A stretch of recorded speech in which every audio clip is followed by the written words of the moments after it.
Chief Medical Officer for Telecare and Nephrologist.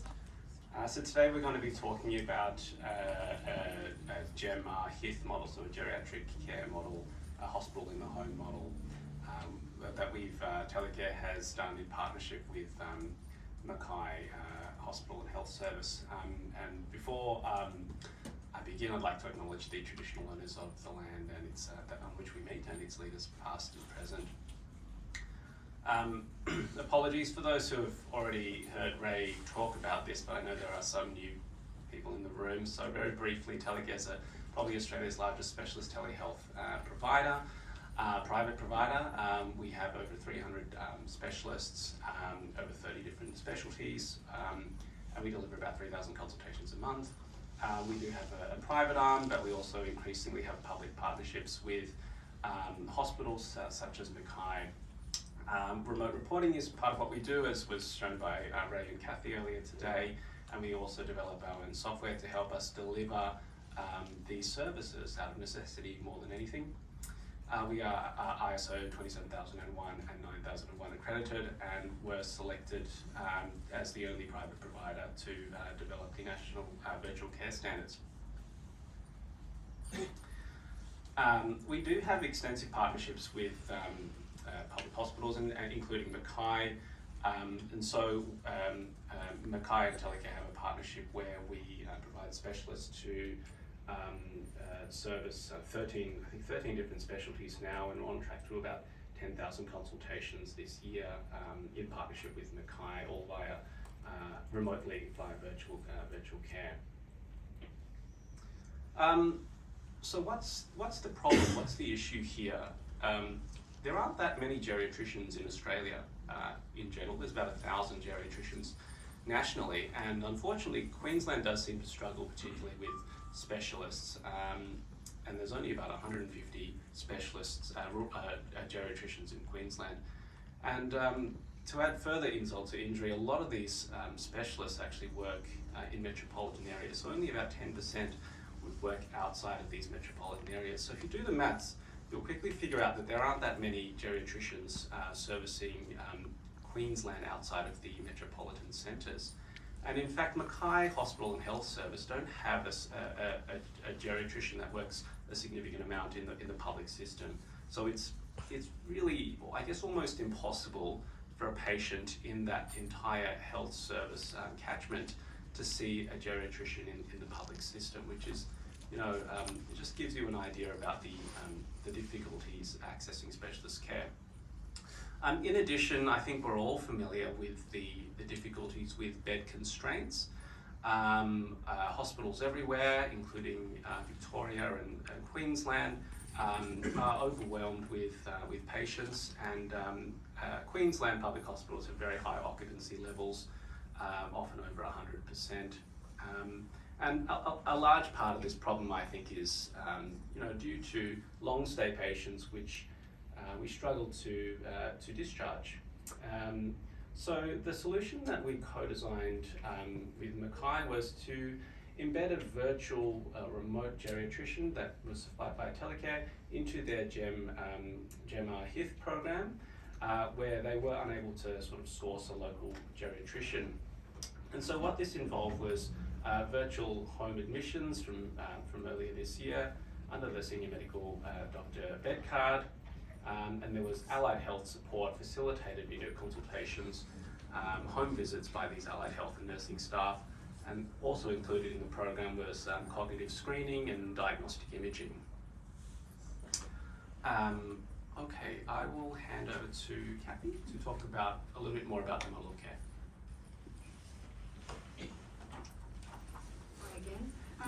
So yes, as Chris mentioned, we currently don't have any public geriatric services available in Mackay, and attempts in the past to recruit have been unsuccessful so far.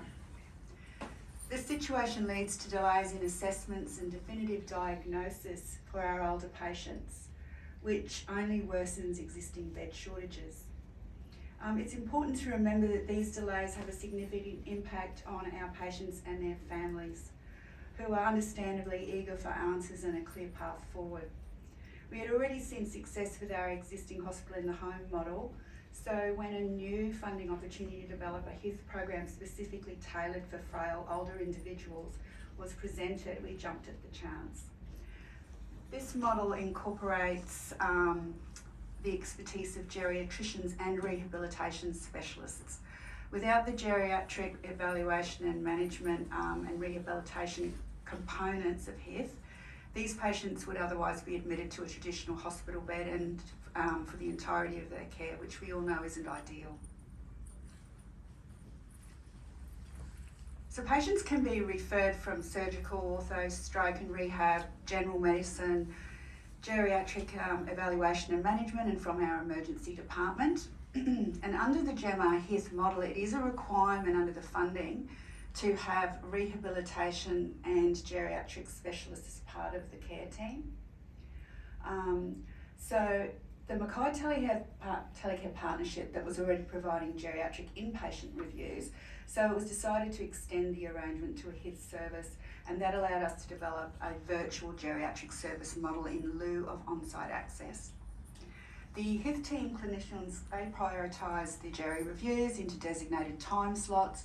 Pre-consult tests are conducted beforehand, and the results are readily available in our electronic medical record. During the virtual consultations, the geriatrician connects to the patient at home, accompanied by their home visit nurse or allied health clinician to provide support and assistance. Every week, the geriatricians also dial in to participate in a multidisciplinary case conference where patients are presented and discussed. And this approach is proving to be incredibly valuable for the ongoing management of our patients, and it also offers a fantastic opportunity for learning and skill development for our HIC clinicians. So we kicked it off in February and we hit the ground running with our first patient being admitted in March. And to enhance patient care, we've integrated a remote patient monitoring program, which already existed in our regular HIC service. And this program provides an extra layer of oversight through a clinician dashboard that tracks daily health check questionnaires and data from Bluetooth devices such as blood pressure, blood glucose, oxygen, sats and respirates. And plus we've established a secure video link with the Queensland Health Virtual Clinic for ease and effective video calling. All our clinicians have real-time access to the IMR and can ensure they can see and make notes directly into the medical record. So the results, so we're reporting positive results with 215 home visits, 41 virtual clinic consultations and participation in now over 20 MDTs, all culminating in about 644 free bed days. Average length of stay for this cohort ranges from 11.5 to 30.7 days. So, these are the patients that, can really add value if they can be treated from home for us. So feedback from our GEMA HIC staff is really positive as well. They report better facilitation and logistics, better access to treatment at home for their patients, and learning and upskilling opportunities they wouldn't routinely experience.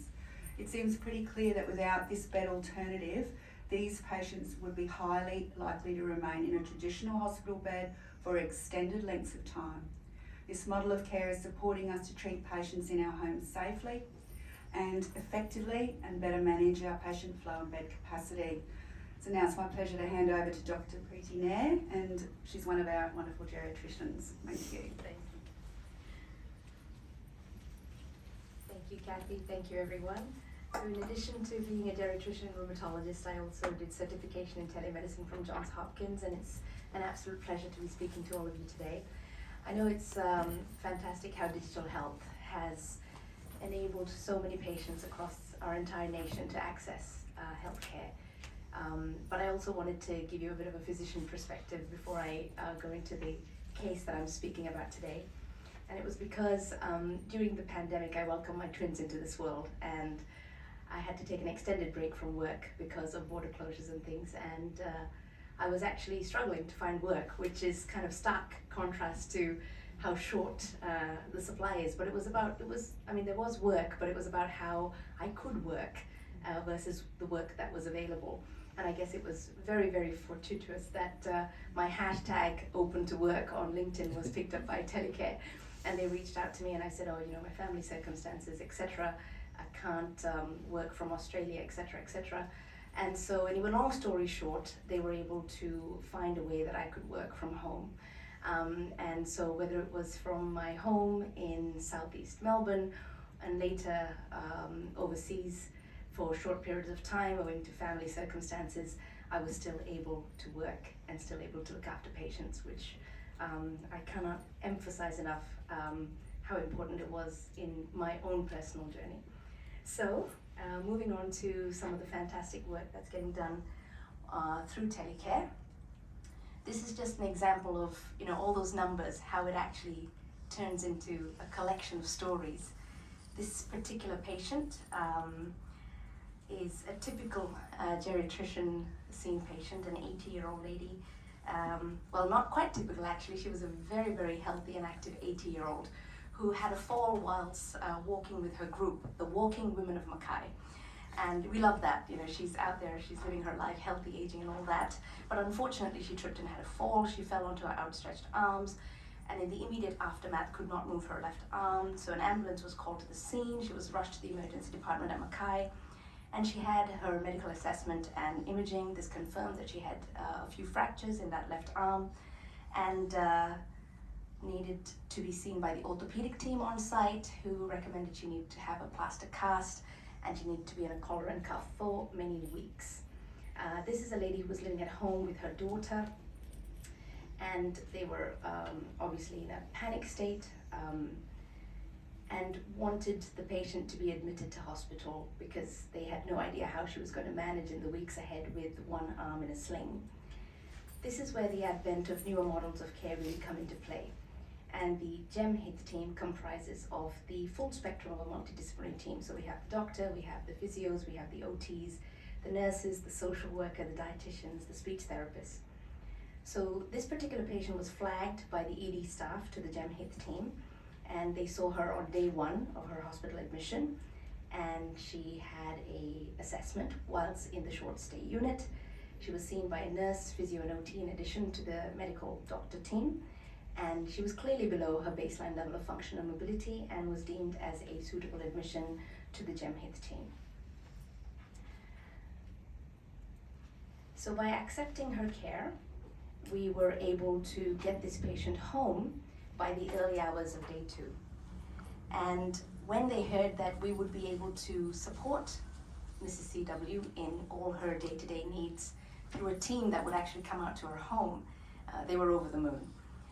By day 3, the HIC team was at her home, able to help adjust her analgesia, her pain medication requirements, assist her with her shower, her medications, her meal sit-up. And by day 3, her daughter was able to get back to her full-time job as a school teacher. By day 4, the same routine continued, and Mrs. CW understandably was gaining confidence, mobility, and confidence overall. By day 5, the OT and the physio had started their interventions in full swing, and Mrs. CW was becoming increasingly independent. By day 6, we had gotten to a point where our virtual multidisciplinary team conference was arranged. The daughter actually went to work that day and dialed in from work. I find all of this quite incredible because the amount of time, and I'm sure all of you know, organizing a family meeting in hospital used to be very challenging, and it takes a lot of work and a lot of time to get everybody to the traditional model of sitting around a table and talking face to face. So we had tests done with the help of the HIC team. All the blood results, all the imaging, all the things that we needed to bring the consultation together had already been done, sorted, and ready to go in time for the meeting. All the key holders, so obviously just because we have the whole team available doesn't mean the whole team needs to be there. For Mrs. CW, it was the particular emphasis was, apart from her doctor-related medical aspects, was physio and OT and how to manage the weeks ahead until that arm was fully functional again. So only the key people involved need to be at the meeting, and we were able to discharge her on day 6 because she was meeting all her goals. Obviously, a few medical things would still need looking after, so that's handover back to primary care GP, and in terms of supportive services, handover to the community care services. So this is probably a really straightforward case where there's a win-win-win situation. Sorry, I'm not moving the slides, am I? So this is just all the things that get looked into. So there's a lot of detail that gets looked into as I go day 1, day 2, day 3. There's a whole lot of work happening, obviously, in real time. And a win-win-win situation. So not just for the patient, but also for their family, obviously for telecare, but also for a very under-demand tertiary care centre for a number of reasons. And even though there are lots of wins, like reducing length of stay, etc., health economics, the daughter being able to go back to work, the confidence and the quality of life of the patient, having all this health administered at home, there are of course challenges involved, and there's obviously always more work to be done. So just to tie it up together in terms of challenges and things that need to be looked into as we move forward with such care models, which are enabled by virtual healthcare, I'm going to invite my colleague Dr. Chris Sear back to stage to wrap this up for us. Thank you, Chris. Thanks, Preeti. And I want to say what a fantastic story and what a fantastic model of care that we're able to, I guess, address so many problems with one fantastic model of care. So reducing hospital length of stay, freeing up beds, but most importantly, helping patients get home, improving their outcomes, and increasing the capacity to treat more patients in hospital. And I think there are certainly challenges associated with the model. So traditionally, this model relies on people being referred to the program, but other HIC models do have a pool model where patients are actively identified in emergency or on the ward as being suitable for the program, and that just helps the uptake into the program and really helps to accelerate patient discharge. As you would expect, there are issues with tech, with the patient cohort, just with their sensory impairments, with hearing loss and whatnot. But they are facilitated consultations with the nurses going around to the patient's home, providing the technology, so the patient really doesn't have to set up the technology in this case, which is, I think, important for this demographic. There's a lot of administrative work and preparation involved just in terms of the scheduling, the coordination, making sure that the tests are available, and that's hard work, and a lot of that can't be automated, but it is worth it in the end. So certainly we do have some things that we can work on, including making sure that we have good referral criteria to really improve the uptake of this program, and possibly to also just to try and sort out the technology issues and the connectivity issues. But in summary, I think you can see that's a really fantastic model, not only for the patients, but also for our doctors, our wonderful doctors who are able to, the fantastic doctors who are able to continue to work despite their life circumstances. And it really is a model that has been able to solve the supply and demand mismatch, or the specialty mismatch. There aren't that many geriatricians out there, so doctors like Preeti are very important. But some of them, they just have other life things they need to deal with, but they can still work. And I think this model really shows how important it is that we have people like Kathy and the telecare team to come up with these innovative models, and all credit to the Mackay team for being so proactive with these models. So the challenge going forward is, how can we expand this model?